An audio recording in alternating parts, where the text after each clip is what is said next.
Oh my God, malapit na ako maging famous. O anong tinutunga-tunga nyo dyan? Maglinis kayo, oh.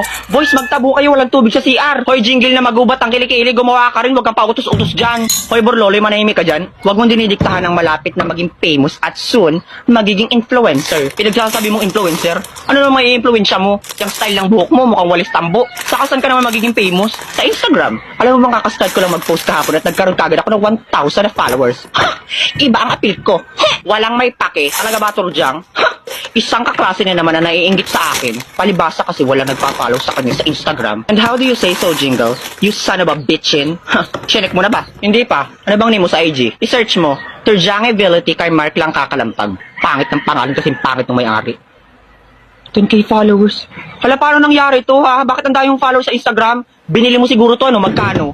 Hoy, wag kang desisyon na volity dyan. Hindi ko yung binili. Naggamit ako ng Get Insta app. Ano naman yung Get Insta na yan? Get Insta app. If you want to have a many followers on Instagram and gain free likes, just download the Get Insta app. It's 100% real and safe.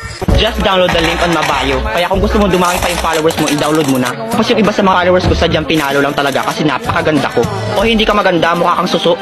Kesa naman sa'yo, nano tank build. Hoy, Jingle, hindi ko na ma-search yung IG mo. Nagsasabi mo, Borloloy, nandito lang. Hala na ba yung account ko?